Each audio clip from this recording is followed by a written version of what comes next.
سامان محمدبکوف با جودوگی سفید رقابت میکند. ورزشگری 20 ساله تاجیک، یکی از ورزشگرانی که واقعا توانسته در وطن جودو در گراند سلام برنده نشانی برنجی بگردد. این است اون یعنی دستاوردی واقعا شایان تحسین سامان محمدبکوف در برابر این نخستین جوانی که توانسته در مسابقات قهرمانی جوانان برای تاجیکستان مدال طلا به دست بیارد. حریف او باشد ورزشگر از رومانیا است.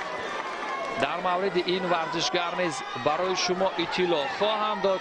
ورزشگر رومانیایی 23 سال دارد. تجربهش نیز زیاد است. 60 مرتبه بالای تتمی با حریفان رقابت کرده است. 14 مرتبه در گران پری ها اشتراک کرده است که از 14 اشتراک هیچ دستاورد در گران پری ها ندارد. سامان محمدبکوف نیز جهد و تلاش دارد.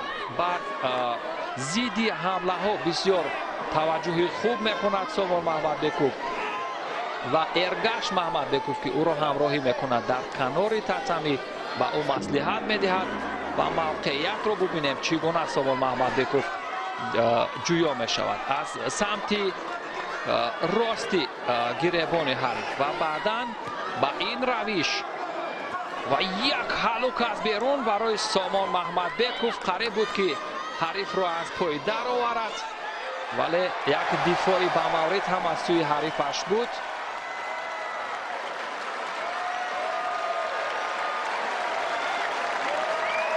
و رقابت ادامه می‌یابد. هنوز فرصت هست. سامان محمدبکوف که عنوان قهرمانی جوانان جهان را در کارنامه دارد، دقیقاً یعنی دیدگاه هیئت داوران و عموما داور مرکز نیز به او دیگر خواهد بود. این حرکت ورزشگر رومانیا نیز چندان ثمره بخش نبود، ولی طی چند سال اخیر دوستان عزیز به نظر می‌رسد که ورزشگران رومانیا نیز در رشته جودو خیلی رشد کردند.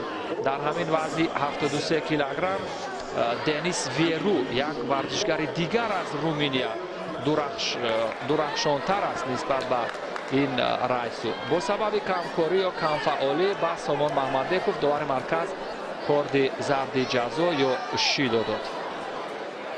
اکنون کوشش میکند سامان محمدبکوف در صورت هر یک پیروزی موقع او خوبتر خواهد شد، ولی ضد حمله را ببینید که چگونه رقم میخورد از سوی ورزشگر رومانیا که 23 سال دارد نسبت به سامان محمدبکوف 3 سال بزرگتر است. داور مرکز نیز اشاره میکند برای به ترتیب در آوردن لباس ها یا جابجا گذاشتن لباس ها و بیشتر از 1.5 دقیقه دیگر تا انجام وقتی اساسی باقی مانده است. سامان محمدبکوف